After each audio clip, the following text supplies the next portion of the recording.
Welcome to the Vergecast, the flagship podcast of the Webby Awards. We are once again nominated for the Webby Award for Best Technology Podcast. Please vote for the Vergecast. I'm your friend David Pierce. Nilay Patel is here. Hi, Nilay. Can we win the award for the flagship podcast? Isn't that some self-dealing?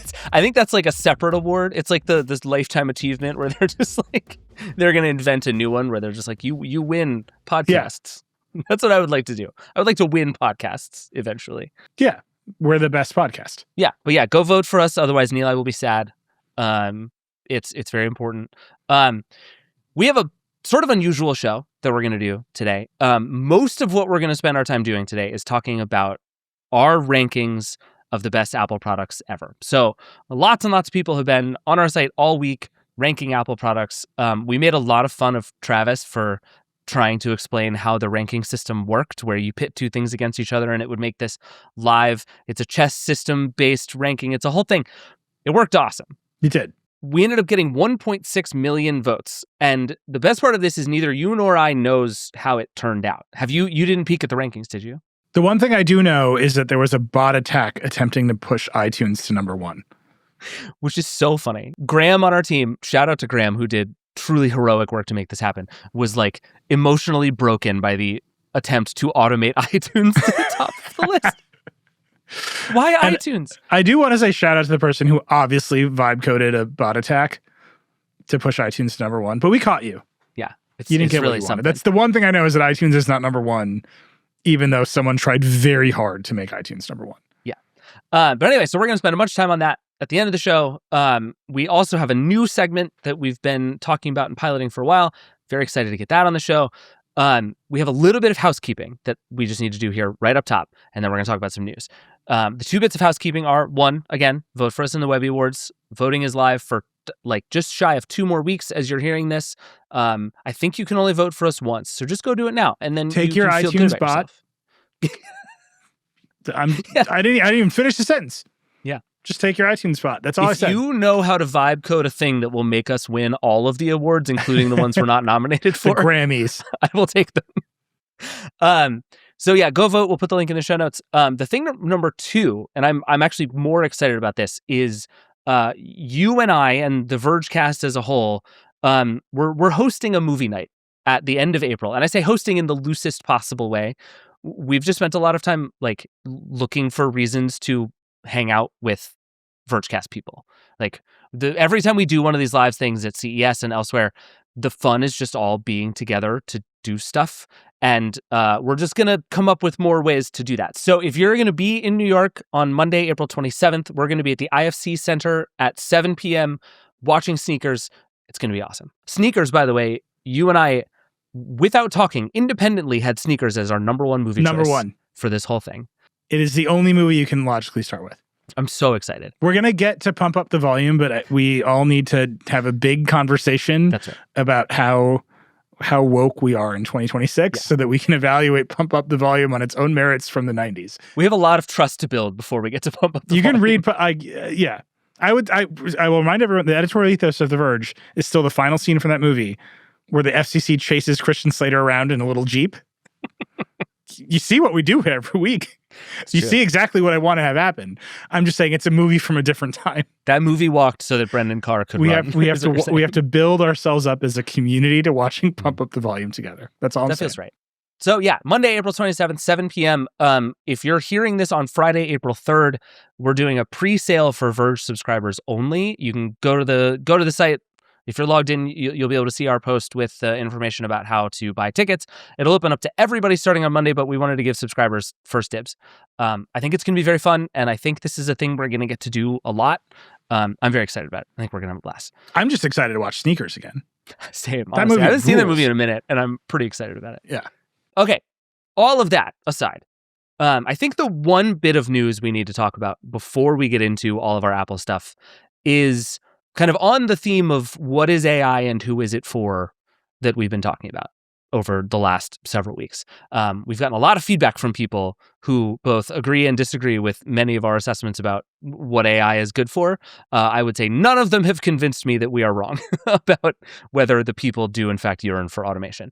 But the big news, really, since we recorded this podcast last, I think is mostly around OpenAI. So two things have happened. OpenAI killed Sora, its video generation app, for what turned out to be sort of fascinating reasons. OpenAI also raised a ton of money. They raised $122 billion, which is just an astonishing amount of money. They also quoted some really big numbers. They said they have 900 million weekly ChatGPT users, which is one of those numbers that just feels wrong to me for reasons I can't quite describe. I'm sure they're not lying, but boy, is that a big number. There's just a lot happening in this space, right? Microsoft launched a bunch of stuff and sort of announced an even more aggressive pivot towards business AI.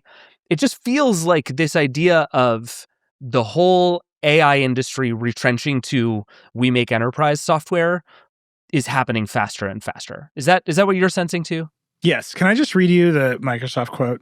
So Please. Hayden interviewed Mustafa Suleyman, who is Microsoft's CEO of AI, but then they restructured as Microsoft is wont to do, and now he is officially tasked with superintelligence at Microsoft. Okay. And then Nilay, I am hereby officially tasking you with superintelligence. This is like they hired, OpenAI hired Fiji Simo from Meta to be the CEO of applications, and they made her the CEO of AGI. And it's like, sure, cool. Yeah. I'm the Pope of the Verge. Like, whatever you want, man. Anyway, so Hayden interviews Mustafa about all this stuff. It's a great interview. Hayden did a great job. And Mustafa says, superintelligence has always really been my focus. And then here's his quote. Superintelligence is really about, are these models capable of delivering product value for the millions of enterprises that depend on us to deliver world-class language models? Now, Mustafa Suleyman's a smart guy. He's built more AI stuff than I ever will. I just think that if you were to ask most people what they thought superintelligence was, they would not say, oh, are these models capable of delivering product value for the millions of enterprises that depend on us to deliver world-class language models? They would say, it's alive. And there's just a pretty vast chasm between enterprise value and it's alive. There's something just in that quote that I think tells you everything about the AI industry as it exists right now. And I actually think that particular bit of cognitive dissonance is about to be really hard for the AI industry to go through, because what they've been promising for all of this time and what they've been saying and the way that they've branded it, like the fact that they're calling it artificial general intelligence and calling it super intelligence. And we've made these like deliberately consumer-friendly names about how great all of this stuff is, that if you're Mustafa Suleyman, you can't say less than super intelligence. Do you know what I mean? Like you don't get to walk that back as you pivot to business. Right. Because it'll make it sound like you have accomplished less than you thought. So your stock price will go down. Right. So they've now set this bar so unbelievably mainstream and high that they have to pretend that's still what they're doing while they're pivoting to enterprise software. And I want to be super clear that deciding that all of the money in AI is actually in building SaaS products and business-to-business software is good and correct, right? Like it is obviously the truth, right? And I think this is why the Sora news from last week is part of this to me. Hayden on our team also did a bunch of research on that and reported this out and basically found that within OpenAI, there is a finite amount of compute available. And they looked at Sora and said, Sora doesn't have that many users and is losing a ton of money, but we think it's cool and cultural and zeitgeisty. Over here, we have this thing that is like coding and enterprise, which is obviously where all of the money is. Why aren't we putting all of our resources against that? And Fiji Simo looked at that and went, well, yeah, we're gonna give the resources to the thing that has the potential to make us money. That is a good and correct business decision. Like that is the right thing to do. The problem is that is up against what all of these companies have spent 3 years talking about, which is that we are going to reinvent creativity and we're going to enable everyone to be beautiful artists and everything is going to be great. And now it's like we're automating Excel. Yeah. That's great. Like to be so clear, it's so good that Excel is going to get better because of this technology. It is just so completely different than the thing that they have been promising this would be, that they're about to crash into that dissonance over and over for a while here. Yeah, I mean, I think every small business owner I know who has poked at AI and agents is super excited about it. Yeah. I can do my expenses faster is a real thing AI is going to do for us. And that's going to be great. Yeah. And it really just isn't like the generation of slop. Like there's whatever that is, which is bad. And then there's, I can automate business logic, which is basically what software does at businesses. And now I can do that with like natural language commands at a computer. Great. Like I think that's cool. It is roughly the same as being like everyone in the world must consider SAP at all times because it has first strike capabilities. And it's like, I don't think that that's going to go well. Like that there are no great consumer products, which we keep saying over and over again. And the only great consumer product that could exist probably looks something like AGI, right? We have this all-seeing, all-knowing robot in your house that does stuff for you. And so you keep making that promise. And then instead what you actually have is a bunch of enterprise software that is really cool and interesting in that context. Yes. But that has nothing to do with the way people live their lives today. Yeah, it's like if you go back to the first computing revolution, right? And there's this moment where spreadsheets happen. And spreadsheet software was this huge advancement in how we thought about what computers could do. And it became this, it was an automation tool in a very real way. It would be like if a bunch of people had run around at the early days of spreadsheets and been like, I have made God. It's like, no, you made spreadsheets. And now what we're making is better spreadsheet, like maybe orders of magnitude better spreadsheets. I will say that at least in the spreadsheet community, a dominant sort of frame of thinking is, can your God defeat my spreadsheet? And the answer is often no. It has been no for a long time. It's like, it's pretty often no, actually. Like no one can take Excel. It can't be done. Most businesses run in Excel.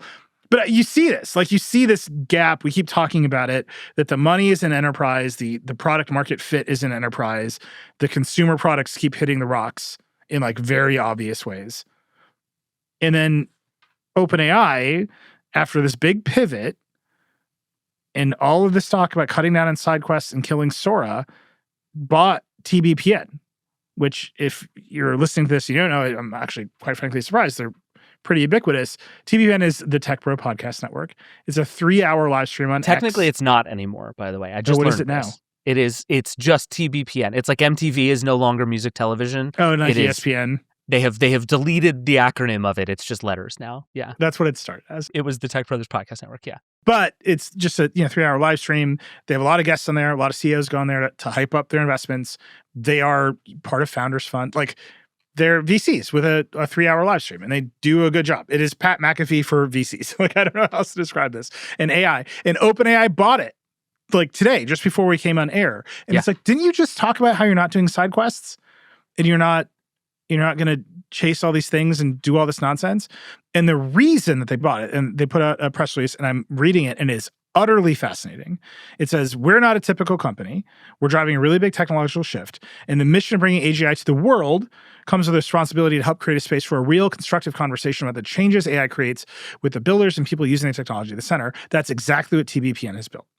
So first of all, the mission is to bring AGI to the world. And you're going to buy a podcast. They're saying they're going to bring their amazing comms and marketing instincts to the team, that their comms and marketing ideas for OpenAI have really impressed them. They're going to be part of the policy group and run strategy. It's like, oh, you're going to turn this thing into branded content for OpenAI. Now, they're saying it will remain independent, but the history of companies trying to run media like this is necessarily that it's a side quest. Like, yes, running media is noisy. You have people talking all day, and OpenAI will be held accountable for what they say. Also, all of TBN's distribution is on X, and somewhat notably, X is owned by Elon Musk, who is currently suing Sam Altman over the very existence of OpenAI. That trial is about to go. This is noise. And who is extremely happy to turn the knobs on the algorithm to favor and disfavor what he does and does not like. Absolutely. So yeah. You can think of what you want of TBPN, and I think they're pretty honest, that they're pretty biased. They read the ads, Yeah. I actually have a lot of like empathy and admiration for what TBPN. They are crystal clear on what they're doing. Yeah. I always say I like people who are honest. They're honest. It's right there out in the open. But now you're part of a company that's going to have ideas about what you should do and say, especially if you're directly integrated in the marketing of the company, which it appears that they will be. And you're hosted on a platform where the owner of that platform hates your CEO. That just hates him. Yep. And like we're about to go to court. That's a lot of noise for OpenAI. After they killed Sora and they put out the code red and they talked about pivoting to enterprise and focusing on codecs, they're going to buy a lot of attention and a lot of distraction. And I think the reason they're doing it is because the gap in coverage is so big. Yeah. Right? The people in the polls, there's another poll just this week, 55% of people do not think AI is going well. Right? The people don't want data centers built. There's all kinds of polling showing that. And it's because there's product market fit in enterprise and the consumer products aren't good. And they all think this is a marketing problem. They think this is a communications problem. And I'm telling you, it is a product problem. And buying a show that you think does a good job of communicating how great AI is not going to convince a bunch of people who don't see great products. It just won't. Yeah, I mean, I agree. And I do think I am increasingly convinced that that marketing problem is not in bad faith or disingenuous. Like I think a lot of people in this industry are so incredibly convinced that AI is going to be the future of literally everything that they can't believe other people don't see it. Right? Like this is the San Francisco versus New York thing you keep threatening to do that we really need to do. Like the feeling coming out of that industry is like how do you not see this? Like it's so obvious, it is so ubiquitous, it is so everywhere, it's going to change everything. Like AI that can send iMessages for you is going to literally change everything about your life for the better. And I say that jokingly because I don't buy most of that argument, but I think the people who espouse that argument really believe it. And I think you only do this if you're OpenAI. Like you don't do this cynically, right? Like this is our opportunity to reframe this conversation, not to make us more money, but because this thing is so important, we need to make sure everybody sees it. Yeah, it's just weird. I think companies trying to persuade people in this way run into the reality of their own products. I mean, yes. And free ChatGPT, 900 million people have used free ChatGPT. They know what they think. They know what they think of that product. You can't put John and Jordy have great haircuts, man. They do. They're like terrific. Like I'm good jealous jackets of them too. Yeah, I mean they're handsome, well dressed, well spoken, very smart people. You can't tell people that they're not having the experiences that they're having with these products. You just can't overcome it. You can't say, I promise you Sam Altman's ideas about universal basic income are going to work out. Meanwhile, ChatGPT is like, here's some weird ads that you don't like. Like there's some collision coming for the consumer products and the reality of how this industry is perceived that you can't market or communicate your way through. Yeah. You have to ship the products that work. And I really thought OpenAI, shutting down Sora and pivoting to codecs and saying they were going to focus was evidence they understood that. And then you just had this other thing where it's like, I actually don't know. Like it seems like they want to be loved, and the way you are loved is by shipping great products. Like that's the whole Verge. Like I don't know what to tell you. We run a reviews program for a reason. The evaluation comes from the products. It doesn't come from us saying that like you're great, I do think it's possible to look at this actually as right in line with the pivot to business. That actually, if you look at the audience for something like TBPN, like Mike Isaac at the New York Times wrote a great profile of them a while ago, and he called it something to the effect of SportsCenter for the LinkedIn crowd. Oh, sure. Which is both like a slightly funny burn and also like pretty much exactly right. And it's like, if you're OpenAI, what you need is a way to communicate clearly and cleanly, essentially to all of the other companies in Silicon Valley, right? Like that's where all of these companies start. If you are a startup in Silicon Valley making business software, your first customers for a very long time are other startups in Silicon Valley, mostly making products for other business customers. Like this is the cycle forever and ever and ever. So if you look at TBPN is basically like a very sexy B2B podcast, which again is like, I think fairly straightforwardly kind of what they're trying to be, then this makes a certain kind of sense. It's just a very out there way of trying to accomplish that goal. We just went through all this. We're going to focus. We're shutting down all this stuff. And there's just nothing noisier than media. Which is what everyone discovers. Like it is absolutely the noisiest thing you can do. Ask Jeff Bezos how it feels to eventually own a media company that might have some conflicts with the a way media that you run your own companies company. whose incentives are all shaped by going viral on X. Right. Yeah. Like, It's they're weird times. So truly what do you make of this giant funding round? So OpenAI raised $122 billion, mostly from its existing investors, Amazon, Nvidia, SoftBank, Microsoft, bunch of individual investors. This is all under the huge looming IPO for both OpenAI and potentially Anthropic, both coming this year. There's just a ton of money brewing right now, and OpenAI is sort of flexing A, this huge amount of money, and B, this 900 million weekly ChatGPT users, as like it's trying very much to use this to remind the world that it is the Goliath in this space. What do you make of all of this right now? I mean, I think that list of investors is a bunch of big companies that are reliant on this technology or reliant on OpenAI being successful because they've already invested a bunch of money into this company and spent a bunch of money. And, in the case of Nvidia, that the money's coming right back to them in a variety of ways. So that's confusing. Again, my thesis on OpenAI is that they do not end the year anywhere close to the same kind of company that they started the year as. And it feels like that is getting borne out. They have to start making real money on the free version of ChatGPT, which means competing with Google in a real way. Yep. Google is not easy to compete with. I think OpenAI, their ad pilot, they ran it for 6 weeks. They made like $16 million, which I keep annualizing to $100 million. And it's like, it sort of works that way, but it doesn't work that way at all. You can't be like, in 6 weeks, we made this much money. So in 52, we would definitely make this much money. Like, I wish it worked that way, but it absolutely doesn't. Advertising in particular is very cyclical. Yeah. So who knows?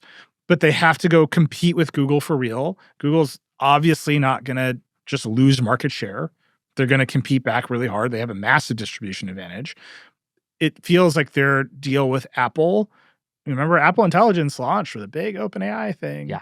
That all feels like it's falling by the wayside, and Apple's going to be way more open to all kinds of other models. In Siri, Apple has a bigger deal with Google now. Like, OpenAI is sort of on its own, right? Their Microsoft relationship has been cut off. So they've got to go compete with Anthropic in the enterprise for agentic coding tools, which seems like a big business for both of those companies.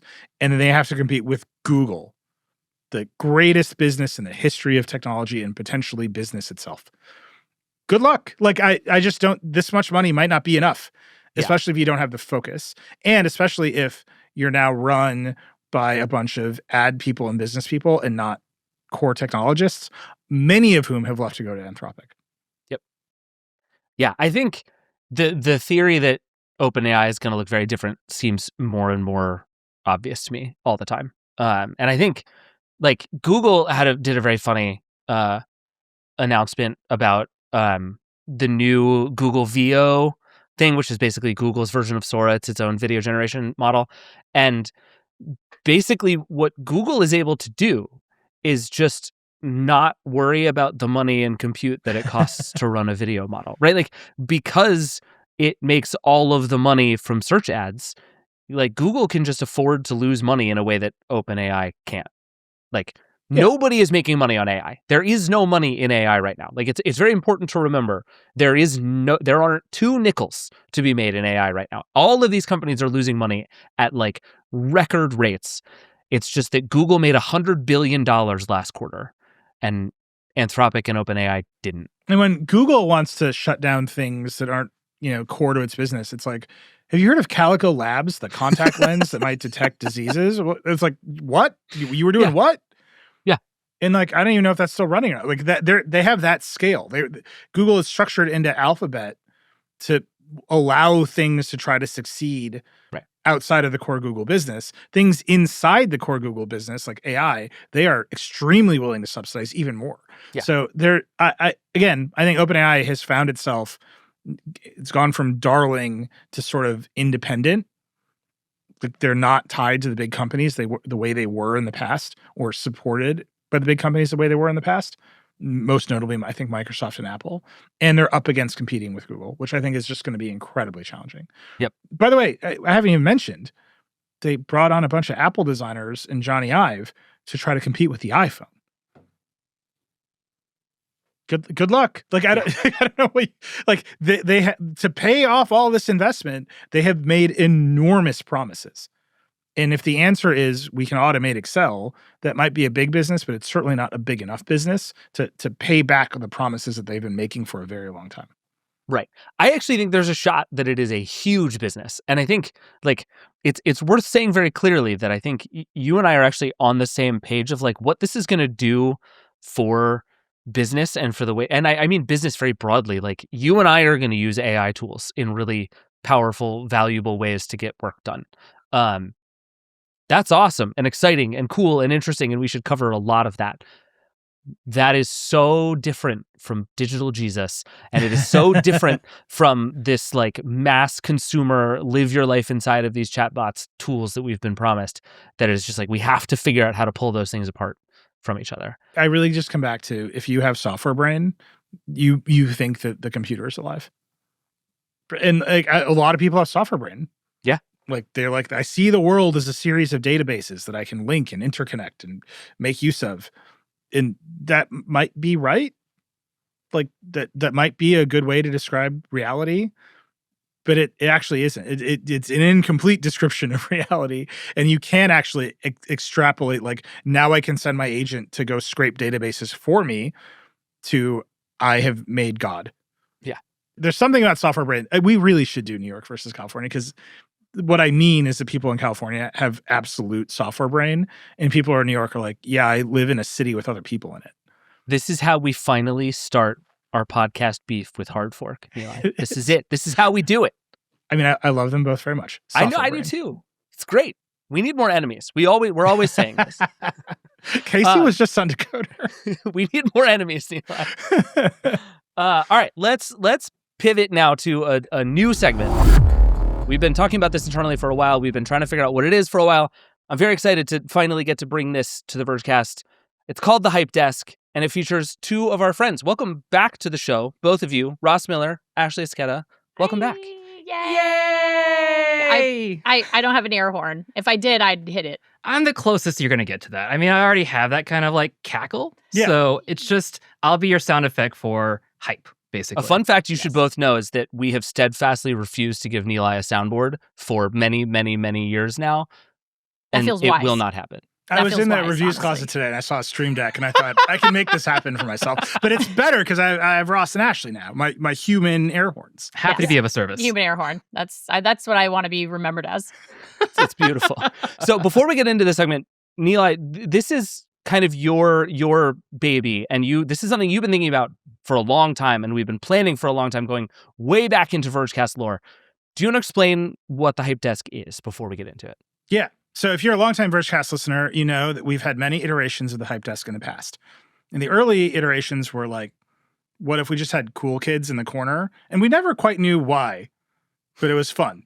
And then that ran its course. And if you've been listening to us recently, you know that we talk a lot about the creator economy, like the YouTube podcast economy, and how all of that requires a pretty uncomfortable smashing of editorial and ads. All the creators have to do the brand deals. They have to read the ads. David and I send each other other podcast hosts reading the ads in very odd ways all the time. You will also know that what we sell here is our ethics policy, and David and I are way too precious to read the ads. But there's the reality is we need an on-staff influencer to come and do the money. And I've always thought that no one would ever want to be our on-staff influencers, because you have to deal with me, but you don't get the fun of being in the newsroom. And then Ross was like, well, I used to work here. I never want to be in that newsroom again. And I was like, oh, this is perfect. So I'm very excited that Ross and Ashley are going to be here. We're going to hang out with them, once a week for a few weeks, see if we like it. And right now we're unsponsored for flavor. But the idea here is you can't buy me and David, but you can buy these two. I would encourage it. Please, we are for sale. Buy Ross Capitalism, and baby. Please buy us. We're just going to see how that goes. Yeah. And it's our little solution to the creator economy problem. Also, I love these two. I'm excited to talk to you every week. But this is our solution, is to have people who are not in our newsroom come join the show, do cool stuff, tell us about adventures, and then, make some money. I like it. I like it. It's so good to be back. To keep the journalism going. We can make the money to keep the journalism going, which I don't want to do. No, and I gotta be honest. I'm a recovering journalist. I quit that years ago. I want to be so clear about how church and state separate, like how strict Nilay is about church and state being separate. We are literally 15 feet apart in the same room. I don't want you anywhere near me, Ross. You sit over there. We're gonna get you a real desk. So glad to see. Yeah, yes, there is no actual it's a hype desk chair right now. It's just a hype chair. The idea here is basically you two are our friends who are going to go out in the world and bring us cool stuff every week. What have you brought us this week? Thank you for asking. Well, first things first, this is an Ashley specialty. Both of us have hard time staying focused. So Ashley bought me a Pomodoro timer. It's a really cute little one from Amazon. It looks like a Chumby. Do you remember the Chumby? I do. Wow. The thing gives me real Chumby vibes that you're holding. I need a timer. And so I tried one of these little cubey guys, and I hate the noise it makes. It makes me upset. It's like a high-pitched beeping sound, and it's like nails on a chalkboard. And so I was like, where are the timers for small children that would better suit me? And fortunately, I in fact found exactly what I was looking for, which is this. Again, this is like totally unsponsored. I just found it, and it has like, this one has a rainbow on it, and Ross's has a robot. And when you just turn the little thing to start up the timer to whatever time you want, up to 99 minutes. And then it has little lights on the outside that go away as it counts down. And then it sings you a little song. And honestly, like, to make me drink water and get up out of my chair all day and not be like shrimping over my keyboard, very nice. Like, very nice thing. The Pomodoro is a system. It's not just like a pasta sauce, right? It's like a whole system of managing it's a whole time. system of like, 45 minutes on, and then you do. Ross and I are both ADHD, so we need help. We just need help doing basic human functions that normal people can do, neurotypicals can do. I get the feeling Ross is timing this segment in real time. I am, because if I don't, we will take over the whole Vergecast, and no one will be happy about this, because we want to keep coming back. So we're going to be very tight about this segment, as much as we can be. Or we'll hear a really comedy. cute sound. Tight 10. Tight 10, yeah. Ashley, where did you find this thing? This screams TikTok shop to me, I have to tell you. Not the wild. Not the TikTok shop. I just found it on Amazon. I was scrolling through Amazon and looking for timers, and I just kept trying different search phrases, like a maniac, like Riker Googling. It was like timer, child, music, MP3 upload timer. Like, I just didn't want the little beepy cube. It's just terrible, and I don't like it. So I found this one, and I was like, this seems like exactly what I'm looking for. It's very simple. It's like very close to being sort of like an analog timer. It's not like a smart thing. You don't have to connect it to your phone. I like all of those things. I just want it to do what I want it to do and nothing else. And so it was a great little solution. I want to say it was like under $20. So it's really nice. Yeah, I think it was like 15. Speaking of timing, we've already done 2 minutes of this segment. All right, so moving on. This is not what we actually came to talk about. This was just meant to like help us stay on track. Ross's timer cracking the whip here. Good Lord. Here we go. So the two hype things we talked about. Well, one big one was PAX East. Now, PAX, Penny Arcade Expo, it has been around since, I want to say 2004. It's one of the longest running gaming fan conventions. There's currently 4 of them every year. And given a time like E3 is not here, GDC and DICE are all very industry focused. Like, it's one of the few places where you can just be a video game nerd and really come and celebrate your fandom. And Ashley, you just went to PAX East in Boston. Yeah, went to PAX East. Had a lot of fun. Did you see any games that stuck out? Like, what's a title that you were like, ooh? I got to play the new Pokemon Champions, which was really neat. That's they kind of just remade Pokemon Stadium, and it was really fun. It was just like, it seems like a nice little bite-sized game that you can just kind of play on the go, like it's real quick, like, oh, I just want to get some battles in against some other people. That was awesome. I love hearing that Pokemon had a good game. Pokemon's having a moment right now, because I know Pokopia also came out. It's like an Animal Crossing, but the whole conceit feels very Lovecraftian. You play a shape-shifting Pokemon that turns itself human because all the humans have disappeared, and the Pokemon are just sad about no humans. So they just rebuild civilization. The Ditto transforms into a person. I have a hat from PAX. This is my Ditto hat. I feel like I already know how this is going to go off the rails every week. Every week. Never, trust me. You come to the hype desk for a show. I'm here for it. But yeah, you're a weird little Ditto who is like, oh, I think I remember what my human trainer looked like, and then they turn into this like weird little abomination of a child that has a Ditto face, and it's horrific and also delightful. That's good stuff. All right, so things we've learned. A, if you sponsor the Hype Desk, Ashley will wear a hat of your choosing. I will wear the dumbest hat imaginable. We've just discovered this. This is useful information. Nintendo didn't even sponsor this. I just did it. All right, that's the Hype Desk, everybody. Right. Thank you so much to Ross and Ashley. You guys are going to be here with us every week for the next couple of months. That's a threat. You're going to bring us all kinds of cool stuff. Some of it will be sponsored. Some of it will be unsponsored. It's going to be great. We're very excited to have you guys here. This is going to be awesome. Thank you both. Bye. Bye. Love you both. We are going to take a break, and then Nilay, you and I are going to rank some Apple products. You ready for this? It's going to be rough. We'll be right back. Support for the show comes from Hostinger. Every business has its impact, and with AI changing the landscape, the barrier to entry has never been lower. Whether you're starting a side hustle or building the next big thing, Hostinger lets you go live in minutes, not weeks. Hostinger is an all-in-one platform that brings everything into one place. Your domain, website, email marketing, AI tools, and AI agents. You can create websites, online stores, and even custom apps without coding or design skills. Then use AI agents to automate tedious tasks and help grow your business. Turn your one day into day one. Go to hostinger.com/Vergecast to bring your idea online for under $3 a month. Plus, get an extra 20% off with promo code Vergecast.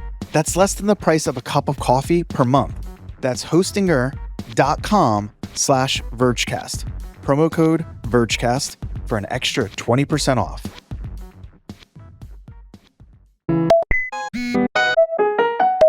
All right, we're back.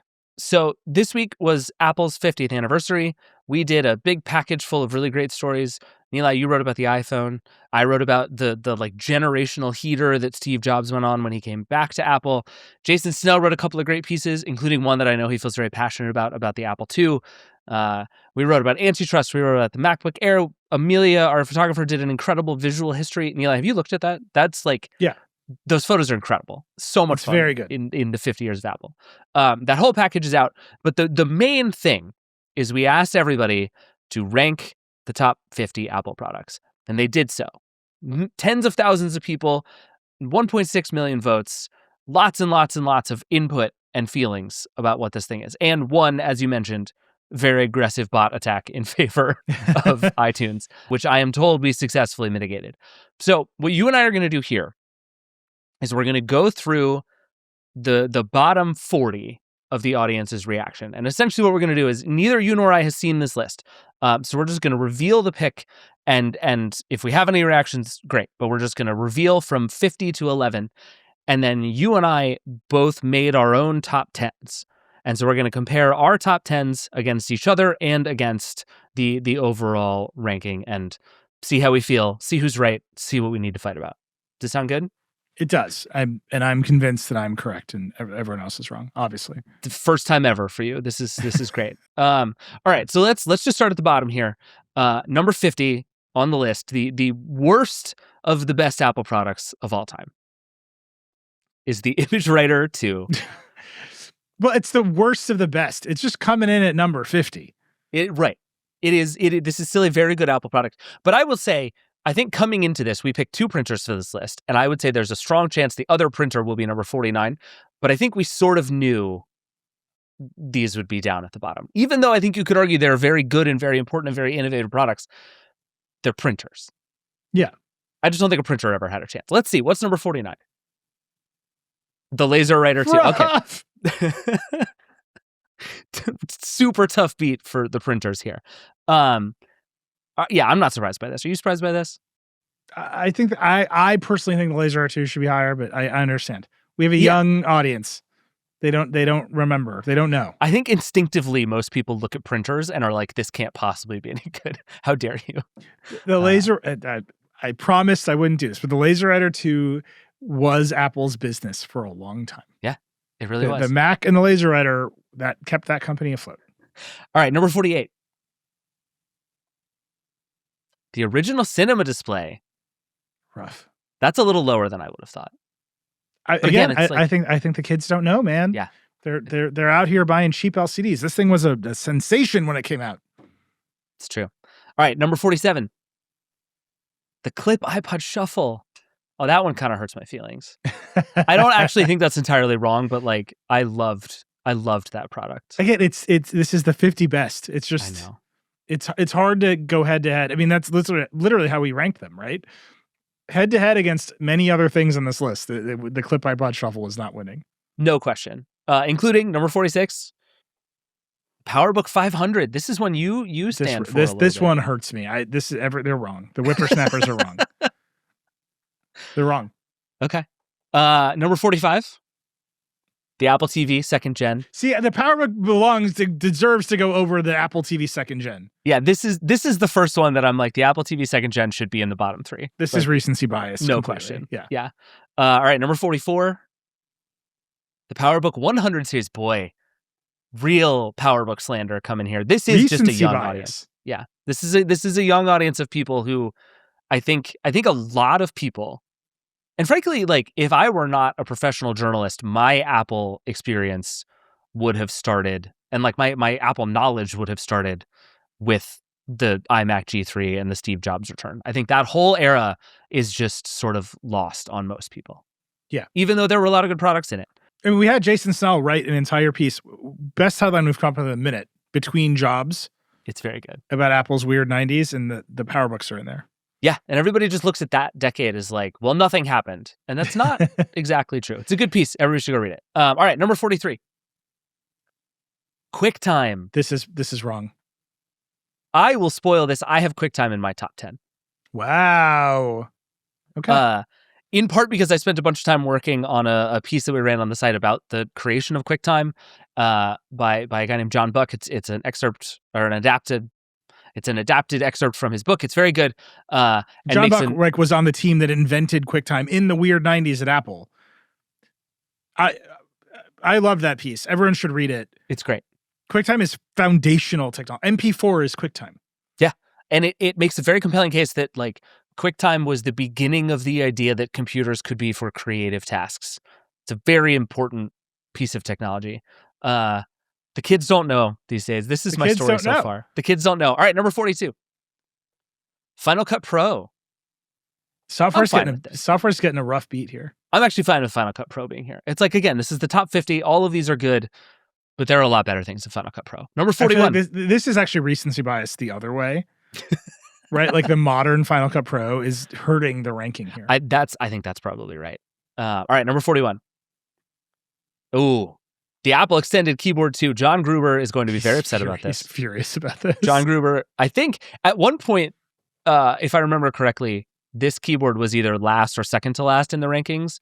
And then John posted about it on Daring Fireball, basically saying it was a travesty that it was so low. So he got it up to 41. Great job, John. It's rough. John, by the way, agrees with me. This is the best keyboard of all time. Not just Apple's best keyboard, the best keyboard of all time. A strong argument.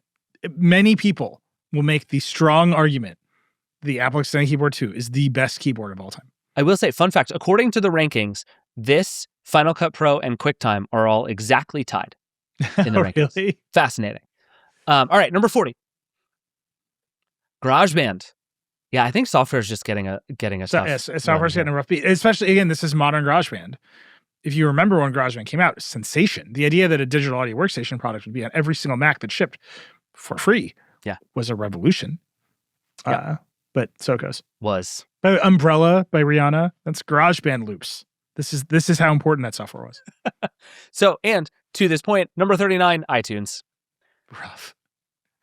iTunes, despite the best efforts to make it number 1, is number 39 on We the list. defeated you, hacker. It should be lower. Can we manually switch them just to punish bad behavior? I'm fine with iTunes being here. iTunes is like great and terrible so simultaneously that I'm largely fine with it being here. 38 is the Mac SE30. This is one of those computers I have no context for, but you made a pretty strong case is a very important piece of hardware in Apple history. This is the best of that type of Mac, the little compact desk Mac, the black and white screen. I would argue this should be far higher, but I understand why it's where it is. There are Apple old heads who will argue this is one of Apple's best Like if you sort of consider it in its era, that this is one of Apple's best computers of all time. Best, most configurable, most expandable. You could buy accelerator cards for the CPU inside. Ooh. Yeah. Ooh, I love an SC30. There we go. All right. Number 37. The Mac Plus. This is wrong. This is all is wrong. I don't know what we're doing here. 1980s Apple is just getting wrecked here. No, I'm saying even in this list, the SE30 is clearly superior to the Mac Plus. Oh, yeah, no question. Absolutely no question. They are tied in the rankings, which is very funny. Oh, there you go. Okay. The two of them, just alone, they're both ahead of iTunes, but they are tied with each other in the rankings. That's right. That feels somehow, that's definitely a lot of people being like, I don't know what either of these things are. I'm just going to click a button. All right, number 36. The Black MacBook. I think this is right. This feels like a tough beat for you personally. I loved that computer. It's like as just the glowing Apple logo, the look of the thing. It was just black so I loved that computer. But this is probably the right place for it. Yeah, it was lovely, but mid pack of the top 50. That's right. Yeah, I'm fine with it. 35. The PowerBook G3. The like Steve Jobs comeback PowerBook. Yeah, this feels right. The sort of, we're accelerating towards what you might call the midfield. Yeah, I think that's right. Yeah, number 35 is not the worst place to be of all time here. And number 34. It beat some famous competitors. It beat all the software. It did. That's true. Yeah, we're damn near the end of software here, except a couple of very recent things that I think are going to prove your point about the recency bias. We'll see how high some of those are. All right, number 34. The iMac G5. I honestly was not expecting this to be this high. Really? The slim unibody Mac is coming up, like the classic. The G5 was an interstitial. It was a little bit, but this was the first time it just became a giant screen on a stand, which is like, this is the first time we see the shape of the modern iMac. This is when Johnny Ive looked you in the eyes and said, what if your display had a chin? And the people said, yes, Johnny. All right, let's keep going. Number 33. The iBook G3. I struggled with this one. I at one point put this in my top 10, but I had it in the top 10 because I think the demo when it was launched, where Steve Jobs waves the hula hoop over it to prove there are no wires. Phil and Schiller then makes jumps Phil off Schiller a second story balcony. Yeah. One of the all-time great Apple moments. I think it's probably better than the product itself actually was. Yeah. Yeah, I mean, it quickly got replaced by the iBook G4, which presumably is much higher than this. I mean, we'll see.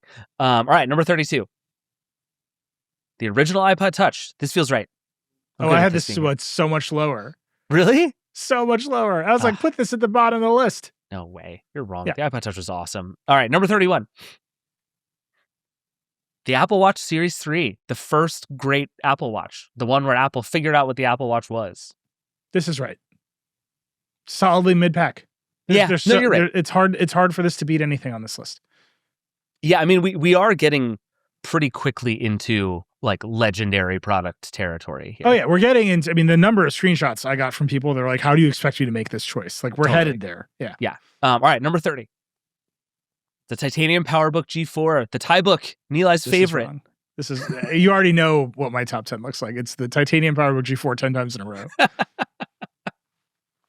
Yeah. I think this one, I'm going to say this one's about right. This is your black MacBook, right? Like, this is a computer you just love.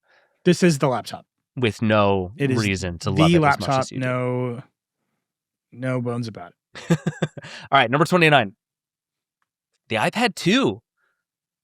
Okay, so I flipped the original iPad and the iPad 2 because the iPad 2 came out very quickly after the first iPad and was such a vastly better product. Oh yeah. That it is actually when the iPad became the iPad. The original iPad was not all that good a product, like on its own. But it's going to get a lot of love, and it's going to be higher than this on the list because... And that's wrong. It is like the important one because it came first. And yes, that is wrong. All right, number 28. The Intel Mac Mini. I expected this to do far worse. You made fun of me for putting this on. I don't think this should be on this list at all. and yet it came in number 28. I'll take it. Justice for the Mac Mini. It's good stuff. All right, number 27. The iPod Nano, 3rd gen. This is the Wow. squat iPod Nano with the video. Is this the first? We have a bunch of iPods on this list, and it's interesting that this is the first click wheelie iPod that has appeared. This is the fat one, right? Yeah. Yeah, this was not a beloved iPod. No, it wasn't. It was like ubiquitous. It was everywhere, but it was not. I don't think it was anyone's all-time favorite iPod. Yeah. So this feels about right. All right, number 26. The iBook G4, as you said. Yeah, this is where this belongs. Right now, we're in the top quarter, so it's just outside the top quarter, and this top 25 is going to be brutal. I think it gets very hard very quickly here. All right, number 25, halfway through the list. The iPhone XS. So we got a bunch of questions from people why we picked the XS and not the 10. Furious people, I would say. And it's the exact same logic as the iPad or the iPad 2, right? Like they fixed it on the next one. It's like made a cool product, shipped the better version a year later. Yeah, that was most the 10S. people did not have an iPhone 10, and the iPhone 10 was compromised in many ways. The XS actually was a good mainstream product. Yeah, and it was everywhere for a long time. I remember getting to like the iPhone 13 and 14 reviews, and there were a lot of people who were like, "Is it finally time to update my XS?" Like people held onto that phone a long time. Yeah. All right, so Also, that's number not for 25. nothing, this is when they started doing Smart HDR, which revolutionized photography. I mean, the Pixel 2 is right next to it, I understand, but this is when the race really took off. Totally. All right, number 24. HyperCard. Hell yeah. This makes me so... I honestly believed HyperCard was going to beat 50, and a bunch of people are going to be like, what the hell is this? What is this weird thing you're saying about building block software? I don't care. They got it. The HyperCard stands came through. There was a lot of conversation about HyperCard, at least on Blue Sky and Threads where I saw it. I love that. That's awesome. Kids, if you don't know, go read about HyperCard. It was right about everything, except they were right about everything. How to be good. Number 23. The Apple One. The computer that started it all is number 23 on the list. I don't know, man. This is like the opposite of recency bias, where you're like, well, that had to have been important. And it's like, no, that's not very good at all. They made like 500 of them. I mean, true. Yeah, it is. It's good that this is lower than the Apple II, which better come up much, much, much higher on this list. All right, number 22. The iPod Nano, 2nd gen. Okay, this is the tall, skinny Nano before they made it short and fat. This is fine. I'm good at this being here. I think it's very funny that the 2nd gen iPod Nano is slightly higher on our rankings than the first Apple computer ever. But here we are. All right, number 21. The iMac G4. Wrong. Sure. Wrong. Sure. Wrong. I mean, this computer was not a success. It's just but it is the best wanted. looking computer Apple has ever made. But everyone wanted the flat panel. Yeah. This is the I knew this would happen. I'm as big of an iMac G4 stan as you can find, and you're like, oh, but the reality was, no one wanted this computer, and they quickly pivoted to the flat panel display. That that's actually wanted. True. And yet I don't care. It rules. I'm looking at the list I have of all 50, and I'm seeing the things that have not come up, and I'm preemptively angry about some of these things that are going to have beat the iMac G4. All right, number 20. We're in the top 20 now. The original iPod Mini. Not better than the iMac G4, but worthy. A sensation nonetheless. It was. I had one. I loved it. I think it was my first iPod. It was when I went from like giant creative jukebox land to I had a gold iPod Mini, and I loved that thing to pieces. All right, number 19. FaceTime. I'm fine with FaceTime being here. I think you could argue this is like a smidge high. It's way high. I had FaceTime on my list. FaceTime was way at the bottom. Really? Video calling, like Apple did it, they invented it. Yes, that's all very important, but FaceTime as a product is not necessarily better than the other video call products. No. And it wasn't like the concept of talking to people on video had been around. This was not like Apple made it really easy, which was great, but it did not like create the concept of video. Yeah. Yeah, this feels a little high. It's rough. All right, number 18. Power Mac G3.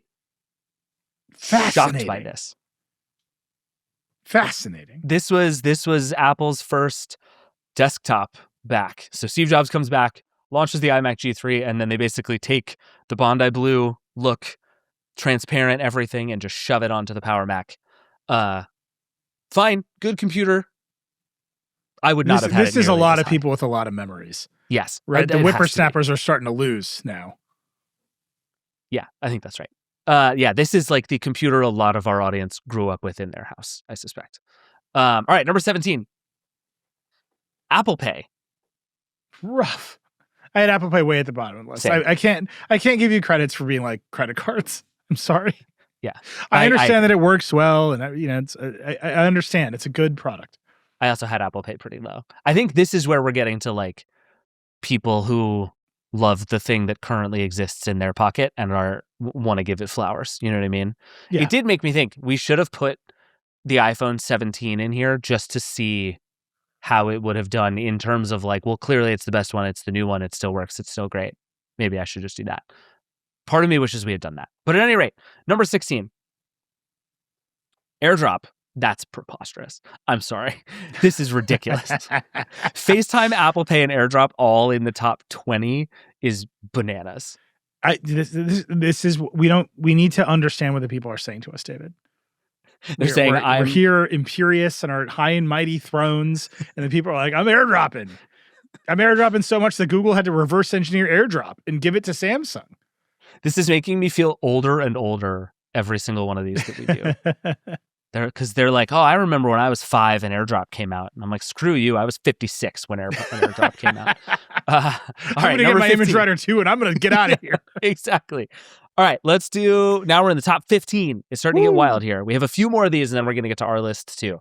Number 15. The iPhone 5S. Many people would argue the best iPhone ever.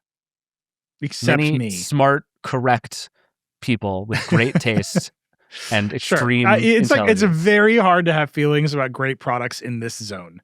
I know, it's true. It is basically bangers all the way up to the top here. Yeah. Although I will say, just the thing that is seared into my mind right now is that there are 2 pairs of AirPods on this list and we're at number 14 and we've hit neither of them. Rough. I know. I hate it already. All right, number 14. Okay, there we go. Good. All right, fine. The original AirPods Pro, number 14. Sure. Thank God we've dispensed with this. Is that 20 spots too high? Sure is. Here we are. Number 13. The Apple IIe. Sure. People. Respectable.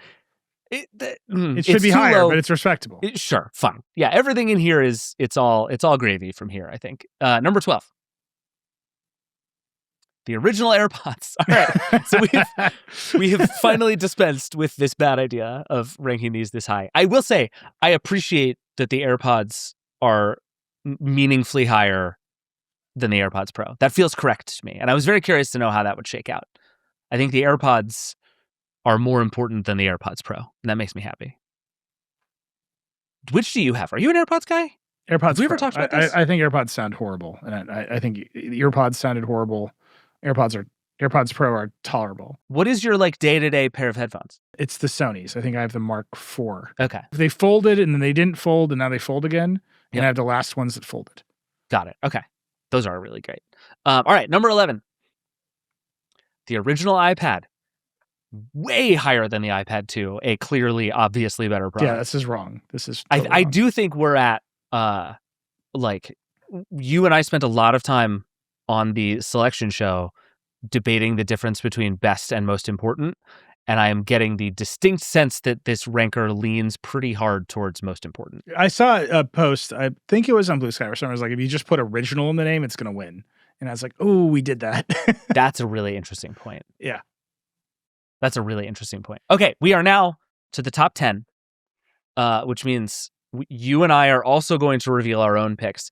I'm now feeling a lot of feelings about my picks because boy, do I disagree with this ranking in a lot of ways. But let's just do this. So, number 10, I will just say I had QuickTime. Number Good. 10 here. And I could make a long and impassioned argument for why QuickTime is so important, which concludes with the fact that it is still an app on Macs that is a thing everybody knows and uses, according to our ranker, which we should say, if you're watching this, Travis, our producer, vibe coded this ranker, and it's very impressive. It's not as impressive as what Graham did, but it's very impressive. So that's what I had at 10. Nilay, what did you have at 10? I'm like still. I vibe coded my own little ranker to move things around, and I've moved things in and out of the 10 spot. I'm very confident in my top 9. Oh, interesting. All right, well the then 10 spot is really hard. What do you have at 10 and 11 then? Right now at 10 and 11, it's the M1 chip and the iBook G3, and I think this has to be the M1 chip. Okay. That's my call. Interesting. That's low. I have the M1 chip higher, as we will get to very because shortly. It's obviously in the top 10. It is obviously in the top 10. But it's, as many people point out, it's not a product. It's just a thing that enabled all the other products. But you gotta put it in this list, because it obviously belongs in this list. There are a couple of those still to come in the top 10 here. I think this is fair. The M1 for me is like, it could go anywhere on this list. And I would we were talking about this before we recorded. I had a pretty easy time making my top 10. Ranking them, I found very difficult. Yeah. And it sounds like you had the same experience, but with 11. It was 10 and 11. My top 9 were like, there's nothing's moving. Interesting. Okay. All right. What was the audience number 10? The iPod with click wheel. Interesting. Sure. Okay. Yeah, I don't hate it. All right. So now at number 9, I had the iPod with click wheel, which I think is like, it is the iPod, the iPod Classic. I had that one at number 9. What did you have at 9? The Apple IIe. Oh, okay. And I feel great about this. This was, for years, Apple's most important computer. It defined the computing experiences of an entire generation. It kept Apple alive for an entire generation. Kept Apple alive.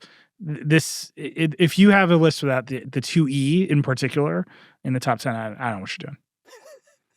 Fair enough. All right, what did the audience have? The slim unibody iMac. Interesting. Okay.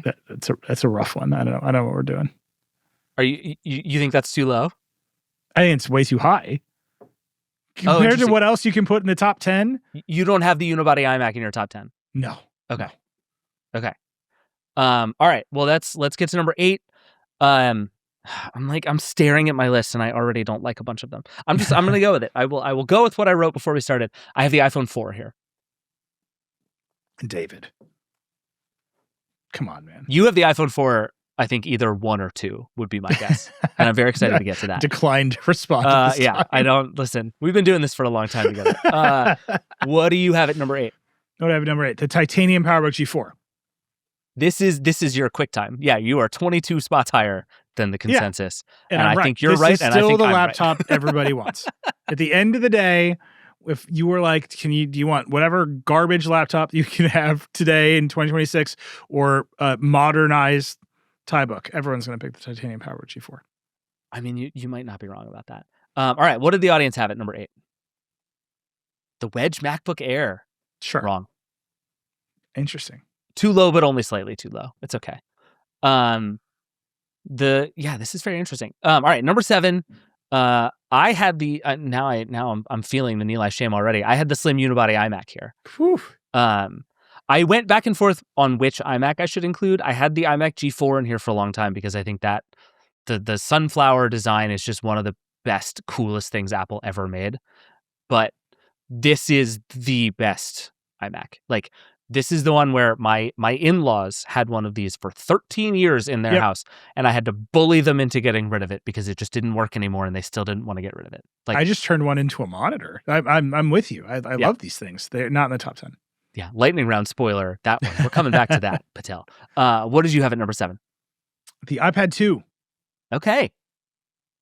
I have a thesis for my top 10, but yeah, I'll get to it. But the iPad 2 belongs solidly in the middle of the top 10 in my opinion. I think that's totally fair. All right, what did the audience have? Number 7. The Bondi Blue iMac, the iMac G3. Sure. Yeah, not mad at it.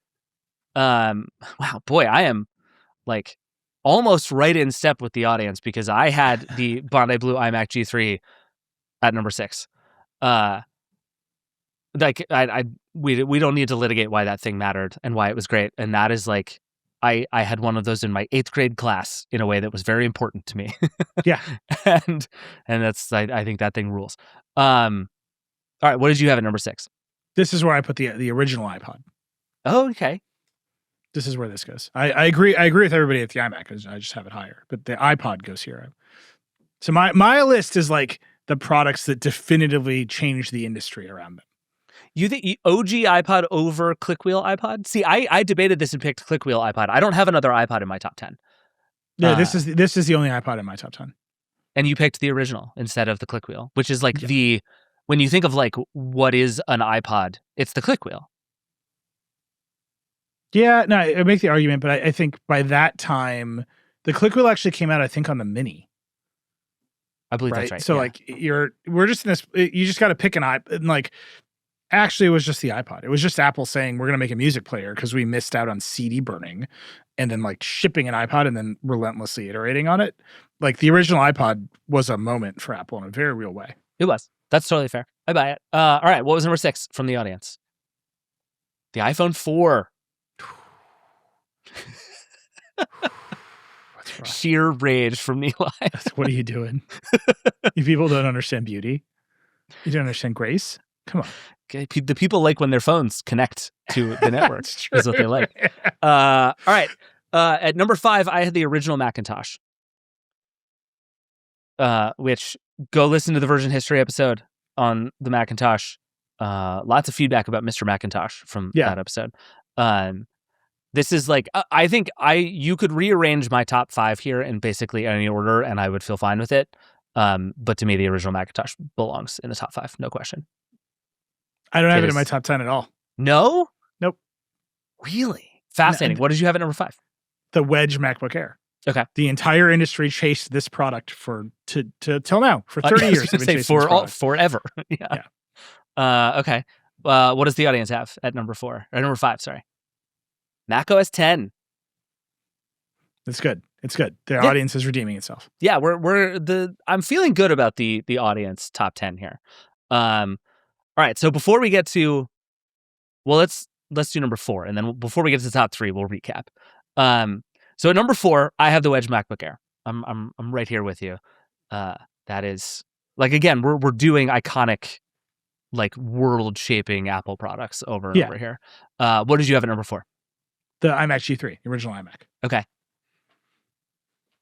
That's the Bondi Blue one. So okay. And let's see what the audience had. The original iPod. Okay. So far, between us, like if you sort of smush you and me together, we're actually like kind of in step with. This is right. This is broader exactly what you here. want. Yeah. This makes sense. All right. Now to our top 3. I had at number 3. I had the M1 chip. Which I think interesting. According to the vibe coded ranker here, it's possible that the audience might have it even higher. Wow. We shall see. I think the M1 chip is like it is a turning point for Apple across products in a way that I think was really important and huge, and just put it like it no longer was just the best one. It was playing a different game than everybody else across a bunch of different products. What did you have at number 3? The iPhone. The original iPhone? Yeah. Okay. And I think I had the M1 way lower, right? Like my feeling is it's in the top 10, but Apple entered this weird period where everything was super iterative once they had the M1, and it's like, to me, it's like, I remember getting the M1 MacBook Air and all of a sudden going, oh my God, I don't think about the battery life on my laptop anymore. And the shift that suddenly was in my computing experience just shot this thing to the top of the list for me. Yeah, no, I agree with that. I just it's like I making a distinction between top 10 and top 5, you know? And my top 5 is like these products changed the world. And M1 is in the top 10, which is like, this was very important. But Apple in its moment with the M1, the M1 came out in 2020, somewhere in there, 21. I remember it because we were all at home. It was like the pandemic. I reviewed it in my basement. The M1 Air, the M1 Pro I reviewed. And I just remember thinking, like, Apple is in such an iterative place right now that they're not going to make another kind of product with this chip. They're going to make the best laptops. They're going to make some very interesting desktops. But the wild left turn that you could make because you have this thing is not going to exist. And indeed, it still doesn't, because Apple doesn't make wild left turns anymore. And I think the top 5 is the whole industry has to make a wild left turn right now because Apple made a wild left turn. Yeah. I do also think you have picked the Wedge MacBook Air, the Bondi Blue iMac, and the iPhone, which I think are 3 products most people could close their eyes and draw from memory, which goes a long way when you're talking about like iconic tech products. Yeah. All right. What did the audience have at number 3? The original Macintosh. Wow. So, David that's just and the some people. Nostalgia. That's like we're gonna make an entire movie with Ben Affleck about sneakers. Like, that's just nostalgia. Yes. I don't see the problem. Sold a hell of a lot of sneakers. All right. At number 2, I had the original iPhone. I think I think this very clearly had to be either like somewhere in the top 3, just because, again, it goes on the list of like it wasn't the best iPhone anyone had ever made, but it was so vastly better than what was out there, and you just can't mess with the legacy of the thing. Just is what it is. I think it's so funny that you're going to rank the iPhone 4 higher than the original iPhone. The iPhone 4 is number 2. I love this for you. Everyone's right, still 4. chasing the dragon, man. Everybody wants this high. You know what I mean? You'll never feel it again. Ever again. There will never be another phone introduced that does what the iPhone 4 did to people. Go down several bars when you hold it in your hand. I'm just saying, man. Like, the original iPhone is great. It's a very important, there's the Steve Ballmer clip, like whatever. The iPhone 4 came out and the whole industry is like, we don't know how to make that. That is true. And it was one of the first phones that everybody who touched it just immediately was like, oh my God, this is great. Yeah. All right. What did the audience have at number 2? The M1 chip. Okay. That's the recency bias coming through. So this makes very clear that the overall ranking system had the original iPhone at number 1, which I would have been absolutely shocked had that not been the case. Interesting. Shocked. Like, it's just, it is the Apple product of all time, right? Like, no matter who you are, it is the most important, most successful product in consumer electronics history. Like, I clearly don't agree that it's number 1, but it is perfectly fine that it's there. What did you have at number 1? I've lost track of what you have not ranked yet. Oh, macOS 10. Oh, the single most important Apple product. We agree. There's no Apple without macOS 10. Yep. I love that we agree on this. This actually makes me really happy. macOS 10 is the thing that came out of buying Next, which is one of the most important Apple decisions of all time. It is the foundation of 25 years of Apple software. It is, it's what you said. None of the rest of this happens if OS 10 isn't what not it is. even a little bit. Yeah. I'm both annoyed and sort of like gleeful that we agree. This was the easiest one for me. I never thought anything else. I agree. I started my list at the top with OS 10. Why do you think people don't see that? So the original iPhone in the rankings is number 1 with a bullet. It is way ahead of everything else. And then the M1 chip, the original Macintosh, and the original iPod, 2, 3, and 4 are all kind of clumped together. And then macOS 10, iPhone 4, and the iMac G3, the Bondi Blue iMac, are also all pretty clumped together. So in this ranking, macOS 10 is like decidedly sort of third tier, which I find sort of fascinating. Why do you think people miss this? I mean, there's one obvious reason. Not enough people have used macOS 10 Snow Leopard, the single greatest operating system of all time. If we had just made this Snow Leopard, would you have still made it number 1? Yes. Like, to this day, companies are like, we're our next version of the operating system, we're doing a Snow Leopard. Like, where they're like, we're not going to do new features, we're just going to make it perfect. And they never do it. They say they're going to do it, but Apple one time did it. They just stopped for 1 year and they made it good. And then it's been chaos ever since. I remember so many years of you resisting updating your laptop because you just refused to get off of Snow Leopard. No, Snow Leopard was early. I was stuck on like Big Sur. Like there's like a whole different. Okay. It was some other newer version that I stayed on for as long as I could. Like Snow Leopard was like 10.3 or something. It was like very old. But I think what most people, they see iOS and they don't realize that iOS began with macOS 10. And you can't pull, like macOS 10 was box software. You could buy it. So we could put it on this list, right? You can't really separate iOS from the iPhone. Right. So I think what most people see is the modern macOS that they use on the computers they buy, which is really messy lately, particularly the liquid glass. I don't use my MacBook Neo as much as I want to because I just don't like looking at it. Like it's bad. It's a messy piece of software. And so I think the history and the fact that it's the foundation for iOS and iPadOS and watchOS and tvOS is completely obscured. But the reality is Apple does not exist without buying Next, without bringing back Steve Jobs, without the foundation of OS 10, and without being committed to that foundation in like, kind of like rebuilding it bit by bit over the years to be way more cutting edge. Like no other company pulls that off. Like Microsoft certainly has not pulled that off with Windows. So that's why to me, it's number one. It's like, you don't get literally any of these other products, but I think for the big audience, it is obscured that iOS is actually just macOS 10. Right. Or it's began its life as macOS 10. Yeah, I think that's fair. I actually think everybody did fairly well here. There's not a lot of super insane stuff on our lists. Congrats to everybody. Well, we didn't pick the lists.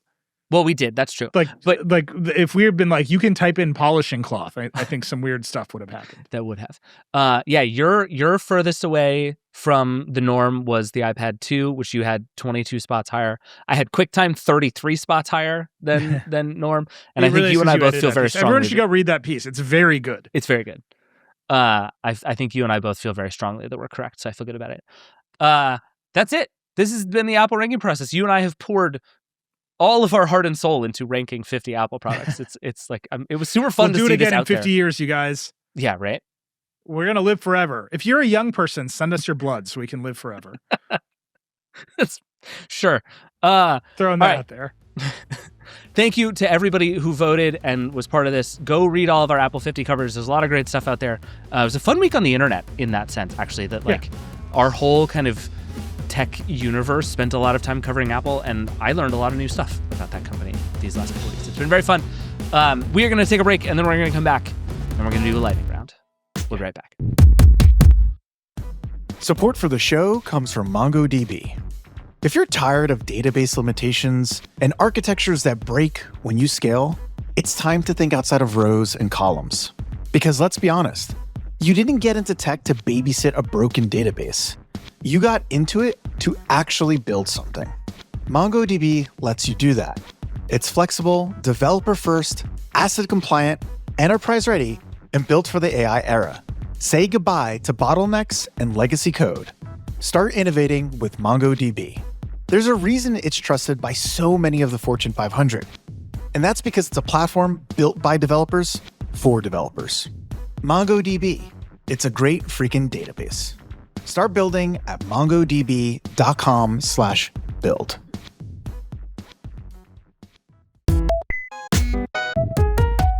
All right, we're back. It's time for the lightning round. Unsponsored. For flavor. I feel like I got to get a little longer every time I do that. Yeah. Nilay, should we begin where we always do? Yeah, it's time. It is time once again for America's favorite podcast within a podcast, which has developed some new competition that I'm not feeling great about. But America's favorite, did you hear me? Podcast within a podcast. Brendan Carr is a dummy. What do you do this week, Nilay? Brendan Carr is a dummy.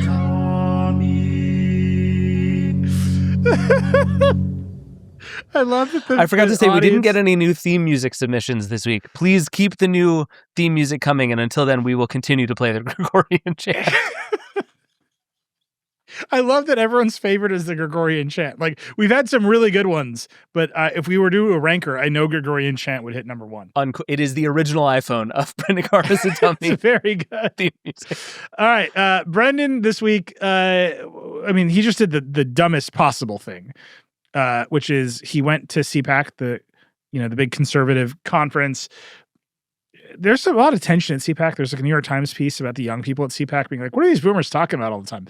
So CPAC was weird. But Brendan got on stage and then he did the thing you're not supposed to do when you're America's speech police. He proudly said how much speech he's been policing. We just had the clip. Let's just listen to him. And President Trump is winning. Look at the results so far. PBS defunded, NPR defunded, Joy Reid gone from MSNBC, Sleepy Eyes Chuck Todd gone, Jim Acosta gone, John Dickerson gone, Colbert is leaving, CBS is under new ownership, and soon enough CNN is going to have new ownership as well. This sucks, man.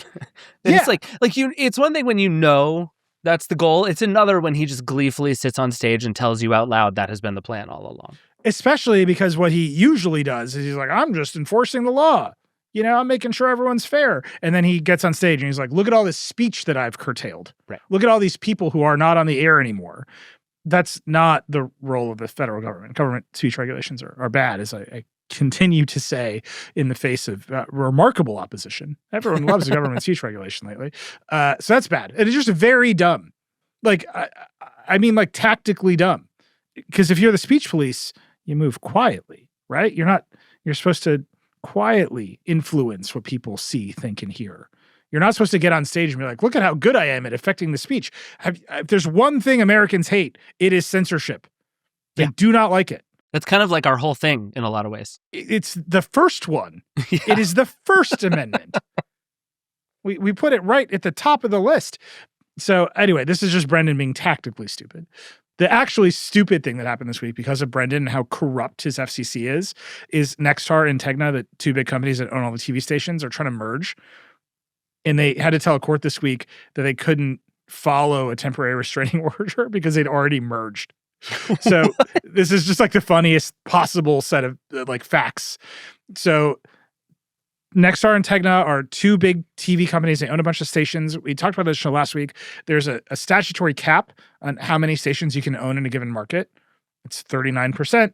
Brendan says I can change it by fiat because I'm Brendan Carr and I can do whatever I want with that process. This is the one he just waived, right? He was like, no, you're good. The rules don't apply. Go forth. They don't apply. We approve your merger. So Nexstar and Tegna rush into merging.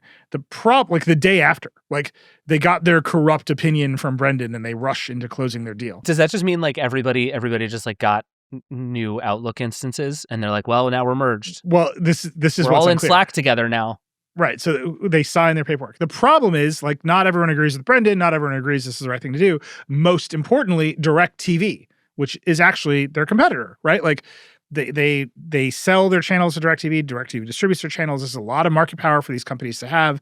They should be competitive with DirecTV so DirecTV has different rate negotiations. So DirecTV is sued along with a bunch of other companies to block this merger. So Brendan goes through his corrupt process and says, I waive this rule that would have blocked this merger anyway. They rush to close. And then like the next day, a court grants a temporary restraining order in favor of DirecTV, saying, no, you have to let this lawsuit play out before you can merge. And these companies are like, no. We thought we already got Brendan's corrupt approval. We can't abide by your restraining order because we've already merged. I'll just read you a quote. We hereby notify the court that defendants cannot implement certain provisions of the TRO as written, the temporary restraining order as written, because of actions already completed at closing and legal obligations that cannot be reversed. Whoops, we already merged. It's ridiculous. The temporary restraining order creates immediate operational harm to Tegna and Nexstar, regulatory conflicts, and a governance vacuum because they already merged. They're claiming that these two huge companies have already merged and they can't possibly hold off on the merger. And the only reason they had already merged is because Brendan waived the rule. So this is just pure chaos now for some of the biggest media companies that control the most TV stations in the country because Brendan's process was so corrupt and ridiculous. And he gave himself a bunch of unilateral powers it appears he doesn't actually have. Yep. Upon closing, Nexstar and Tegna took many typical steps that may not have been apparent to the court. It is particularly difficult to freeze integration that is already taking place. What integration? Your deal closed yesterday. This really sounds like we started uploading our Microsoft OneDrive to their Microsoft OneDrive, and we can't stop it now. Yeah, pretty much. Or we knew we'd paid Brendan so much under the table that we knew we were going to get this approval. We'd already started, and we didn't expect this lawsuit to get in our way. So Brendan is just causing chaos because if he had just done the process the correct way, these companies would not be in this situation. But because he's so corrupt, everyone's getting confused and they think his corruption is actually the point, when in fact there are other processes that still operate in this country, which is nominally still governed by laws. So you have Brandon on the one hand saying, look at all this speech that I shut down using my corrupt process. And on the other hand, you have these companies who are falling for his corruption and getting themselves all kinds of trouble. As always, Brendan, you're welcome to come on the show. I can't decide if it makes it better or worse that he sucks at his job. I'm starting to get notes. We have reporters in DC, and I'm starting to get notes from people who are telling them that they want like a 4-hour supercut of Brendan Carr as a dummy that they can just play on loop because people in DC hate him so much. Brendan, I'm happy to come on the show. We can make that supercut together using the power of AI, which you also seek to regulate. Or you can just listen to yourself talk at CPAC and explain to me why that is appropriate. I would love to hear your explanation for why you think that's appropriate. Anywhere, anytime, on any show. As you know, Brendan Carr's Dummy is not federated, and it can be a podcast within any podcast. The BCIADCU is growing. Yeah. Anyway, that's been Brendan Carr's Dummy, America's favorite podcast within a podcast. It's good stuff. All right. My first lightning round item is also like kind of on a slant, like a little bit of Verge news. I think it is not exactly news to anyone who has been paying attention to the show that you and I are both big believers in the Fediverse. Yeah. The open social web, this idea that instead of everything being platforms, that the social web should work like the internet does. You and I have both spent a lot of time over the last couple of years with Mike McHugh, who is the CEO of Flipboard, who is like, just the zealot of all zealots when it comes to the social web. Flipboard just launched this app called Surf, which has been in beta for a long time. I'm sure we've talked about it on the show before. I think you and I have both been beta testing it for a long time. Surf is basically, it's a mix of sort of social network and feed reader and like algorithmic content delivery system. It's very cool. The app has a lot of like little sort of niggling things to work out, which I think are really interesting and point to a lot of the stuff about the social web. Stuff loads slowly, for one, because it has to come from a lot of places. But I think this app is very cool. And if you want to understand why the social web is interesting, it's the best example of that I've seen, actually. Yeah. And it's basically, instead of taking a bunch of posts that are accessible to anyone, like I sort of explain the Fediverse to people as just like a giant database of stuff. It's posts, it's links, it's videos, it's just stuff. And you can choose to write to that database of stuff or read from that database of stuff any way that you want. And until now, everybody has chosen to do things that look and feel like Twitter, right? And that's why Blue Sky looks like Twitter, not because it is like technologically like Twitter, but because that is an experience that people like. This is a completely different skin on top of that whole idea, right? It says, what if instead of being sort of a fast-moving timeline of social posts, it was very like content first and community first, and it has a lot of really interesting ideas about how you can go find stuff to watch and read and listen to and whatever. The Verge news of this is that we, and I think you in particular, have spent a bunch of time standing up a bunch of Surf pages for various Verge things, including this podcast, the Vergecast. Yep. So there is a Vergecast feed and page on Surf with you and me and a bunch of other folks putting stuff in. It has all the latest episodes. It has posts from people who are on and around the show. It is designed to be a sort of open web community space for the Vergecast. And we have one for Decoder too. We have one for Version History. We have one for the Verge. I'm very excited about this, and I get the sense you're very excited about this too. Yeah, I think these kinds of products are the first evidence that the open social web can be more than a bunch of Twitters. Yes. And if you remember, there was a period where building a new Twitter client was like the cutting edge of interface design. Because you got to, a bunch of app designers and really smart people got to spend all of their time like inventing new interface paradigms and what you could do with that kind of stuff without having to worry about how do I get 10 million people to sign up and tweet. Like Twitter was like, we've got that covered, use our API, build a cool app. And then they shut that all down for a lot of reasons. But like big ideas came out of that moment of experimenting. Pull to refresh came out of people building Twitter clients. Yep. Because they didn't have to worry about getting users and building a big network. That's what the open social web is, right? It's a big network of people all posting stuff. And some of that stuff looks like TikToks, and some of it looks like tweets, and some of it looks like newsletters. And you can just build different kinds of apps on top of that show you that stuff in different ways. And Surf, I think, is the first app that kind of brings it all together. I think there's like a lot of ways you could use those tools. You know, we're in it, like The Verge is in it, but Wired is in it, and Rolling Stone is in it. Like a bunch of media companies are seeing like, oh, this is a way for us to bring together everything we publish in one place. I think that's really neat. I'm just hopeful that there's vastly more experimentation there instead of everyone being like, are Threads or Blue Sky ever going to have the juice? Like, it's not the point. Right. Like, I don't know how to say it. Like, the point is to not remake Twitter. Twitter wasn't good. It was a bad company. It lost a bunch of money, and then it was taken over by a madman. That should not be the outcome you're chasing. Right. The outcome you should be chasing is like, there's a big internet of people sharing stuff and a lot of tools to help build communities around it. So I'm just excited that Surf is like a little proof point along the way. Yeah, I agree. And I think, it's surf.social.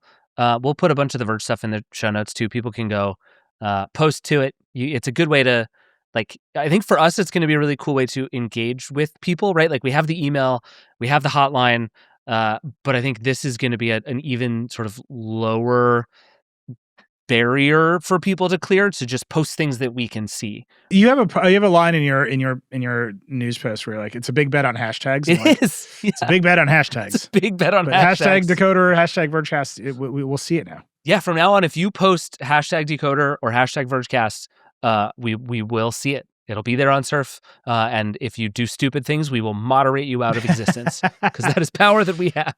It's true. What's your next one? My next one, I just have an update on my iMac Reclamation project.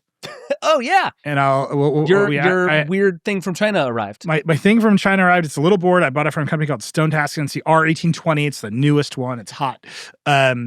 So I opened the iMac. I pulled out all of the guts. That was actually the hardest part. Johnny Ive, some unibody iMac, very tightly packaged. Like brilliantly packaged device.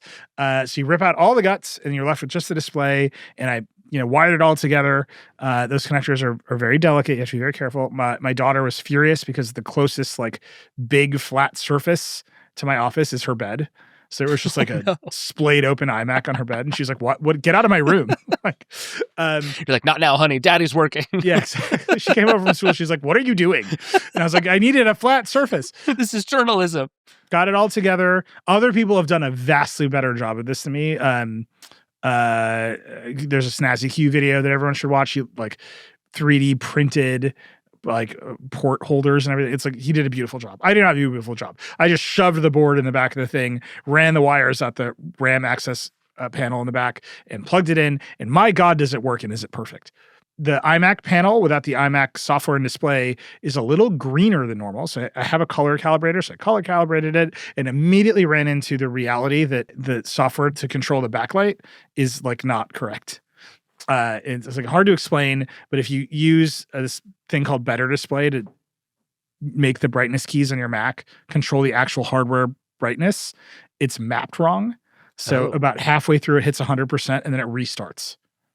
And this is maddening. So you can get to 100%, which is all you really want. Yeah. But you can't have it that, because I like to jam on the key. And so it like remaps to like 30 and it goes back up to 100, which is crazy. Oh, that is annoying. So I emailed the company. I am now in possession of updated firmware file that can only be installed from Windows using a piece of software that I believe I'm going to have to pirate. All the instructions are on Chinese, so I'm just kind of on my own here. And the only way you can do it is I had to reach back into the iMac and plug a DisplayPort cable into this board because the update takes place over DisplayPort, which I've never heard of before in my life. But I'm assured that once I do this sketchy firmware update, whose instructions are almost entirely in Chinese, that the brightness keys will work perfectly, and then the thing will be perfect. And I've never been happier in my entire life. Now, I'm aware that there is another company on Amazon called KTC that is selling basically the same panel refurbished as a display for like $550. And I've now spent $350 on a retrofit board and hours of my time. I don't know, man, but I'm having the time of my life and it works perfectly. I've never been happy. It's got to feel a little like you're, putting together IKEA furniture where you're like, yes, this was more work and money than it needed to be, but I have accomplished something. Yes. Let's go with yes. What it feels like is I didn't throw the thing away. Right? Like that feeling where you throw away like a perfectly good display, like it just crushes me. And like that's the kind of hoarder I am. Like everything else, let's throw it away. But a perfectly good display, I'm like, we should hold on to that. My wife is like, why? And I don't know the answer. So I didn't throw away a perfectly good display. And it looks beautiful. It's still, I was using some old Dell 4K display before, and like this thing is so much better. Oh yeah. It's so much better. And I got to Lego. It wasn't hard. The hard part is actually just cutting the glue that holds the display on the case. I'm proud of you that you did this. It's like it took so long that I was like, there's no way he's ever going to actually do this. It's good for you. That's awesome. Well, you're getting back to your like repairing Mac days. I'm pulling. Yeah, exactly. I'm going to yank. I need a Windows computer with a native display ports. I'm like digging through the reviews closet when we're done with the podcast. Oh boy. So I can update the firmware and make the brightness better. That'll be a computer that's super fun to use. Yeah, I'm really excited about it. Yeah. All right. My next one is just a thing I feel sort of obligated to keep like harping on, which is price increases, largely due to the RAM and memory shortage, but also it's just wild out there, folks. Like the price of gas is going up. There's a helium shortage. Just the world is a mess, and it is making electronics more expensive. And I think the effects of that are getting worse very quickly. There were a bunch of them this week. Sony stopped selling memory cards because there were shortages. The PS5 went up $150 in price. The PS5, famously not a new console, now $150 more expensive. But the one I really want to point out is Raspberry Pi, the like cheap low-end computer that people do lots of interesting things with. Upped the price of the 16 gig Raspberry Pi 5 by $100. They took a thing that was $120 and raised the price by $100. Just to give you a sense of what memory costs, that is it. They raised prices kind of across the board, and Eben Upton, who is the CEO of this organization, wrote a blog post explaining the price hikes and sort of what it means. And there's two really fascinating pieces of this blog post that I just want to point out because I think they're really interesting. One, he writes, in this environment, it's well worth right-sizing both your memory and your overall compute rather than going for something with more headroom than your application actually needs. That is a lot of words to say, buy less computer. Yep. Which is fast. Like that, you never ever hear that from anybody. And especially with something as cheap as the Raspberry Pi, it's always like, buy the most of it, right? Like it's all pretty cheap. Give yourself some headroom. Give yourself room to work. Get more RAM. Get more memory. Like a piece of advice you and I have given to many, many people over the years is that you should always get more RAM and more storage first. That those are the two things you will run into the fastest, and that is where you should invest all of your money. And it was just, it was so shocking to me to see somebody, for perfectly correct economic reasons, say the opposite of like, you can probably get away with less RAM. Like, this is the world we've come to. Yeah, it's not great. On the other side, this is the end of the blog post. He says, we've said a number of times now that memory prices won't remain at their current very high level indefinitely. I'm going to bet there's no way he knows that to be true. The circumstances in which we find ourselves are challenging, but in the future they will abate. When they do, we will reverse our price increases, and until they do, we will continue to work hard to limit their impact in every way we can. Like, this is Raspberry Pi. This is not some like money gouging, profit hungry organization desperate to find ways to nickel and dime you. This is Raspberry Pi. And it is very clear that this is like, they're not raising prices $100 because they think they can get more money out of you. This is brutal economic times in this industry. And he's basically just throwing his hands up being like, well, it can't be this bad forever, but we don't know how long it's going to be this bad. And this is where everybody has landed, is it's not a thing you can just weather. It's not a cost you can find another way to, make up for on some other piece of it. There are a very small number of companies that are going to be able to even continue to make things at this scale that they want to be. And the rest of them are either going to have to charge vastly more, make many fewer products, or go out of business, or some combination of those things. And like, it is just getting uglier across so many different vectors so fast. It's just wild out there. Eben was on Decoder in 2022 during the chip shortage, and people were furious at him about Raspberry Pi cost increases. You can go listen to that episode. He is a very sincere person. Like, this is an academic project to, there's a foundation. I love an org chart on Decoder. Like, this is not a profit hungry thing. This is, we want to give lots of people lots of computers. This sucks. It's bad. And it really is. It like every time you turn around, it gets worse. And there is a new reason to be worried about it. I will say I pulled the RAM out of this old iMac and I was going to throw it away. And I was like, wait, I can make some coin here. See, it's on eBay. If you're interested in some 2019 SODIMMs, search them up. I mean, you joke, but somebody building a data center is gonna buy that from you right now. They want my old non-ECC RAM from an iMac. Yeah, but it's like, I mean, did you see the story about how they're having trouble shipping EVs because they can't get through the strait that is being so heavily militarized in Iran? That's like, it's everywhere you turn. That's like the end result of all of this is no one is ever getting new gadgets ever again. That's the main outcome. That's finally how we will convince Americans that globalization is actually pretty good. Seriously. It was like the Pax Americana, but also there were some sick gadgets along the way. Yeah, that's about it. Do you have another one or are we done here?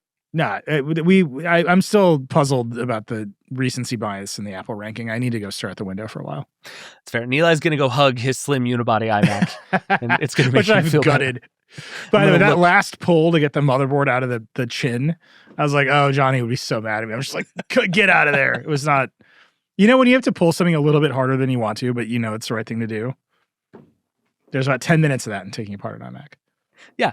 My last one is just a PSA, which is don't download the White House app. We don't need to talk about that. Just don't download the White House app. If you want to know why, Google it. It's all right there. Very good. Bad times out there. All right, we should get out of here. Thank you again to everybody who participated in all the Apple 50 stuff. The Raker turned out super fun. That whole project has been incredibly fun. Our team did really great work. It was a lot to keep that thing up and running. So shout out again to Graham, who did a ton of work to make that thing happen. Everybody did super cool work. And to all of the people who sent us your most complicated choices, just know that we feel you. There were a lot that were like original iPhone versus original Macintosh, and people are like, what do I do with this? It's rough out there. Like, yeah, I feel you. It's hard times. All right, we should get out of here. Nilay, it's been a pleasure. We did the Hype Desk. Hype Desk is here. We did it. Let us know how you feel about the Hype Desk. Yeah. Call the Vergecast hotline, 866-VERGE11. Send us an email, vergecast@theverge.com. Tell us what you think we got wrong in our rankings. Yell at us about what the youths got wrong in their rankings. We want to hear all of it. Tell us what you think about the Hype Desk. We're going to keep figuring out what that thing is, so we want to hear all of your feedback. Vote for us in the Webbies. Come to the movie night at the end of April. A lot going on in Vergecast world. It's good times out here. This show is part of the Verge and the Vox Media Podcast Network. Today's episode was produced by Eric Gomez, Brandon Kiefer, and Travis Larchuk. Nilay, what's on Decoder next week? It's the CEO of Cisco, Chuck Robbins. Oh, that'll be a fun one. We talked about data centers in space. As one does. I'm just letting you know that's where we began. I have gone from thinking all of that is ridiculous to it being the thing I think about the most. In like, data centers in space is my Roman Empire right now. For reasons I'll just give you a little preview. He straight up was like, no small talk. Amazing. I love it. Version history this weekend is the Amazon Echo. Very fun episode. It involves a lot of me being very upset at how young I look in the Verge's review of the Amazon Echo from like 12 years That's ago. over a decade ago. Yeah. Yeah, it was a time. All right. Thank you. As always, we'll see you next time. Nilay. Rock and roll.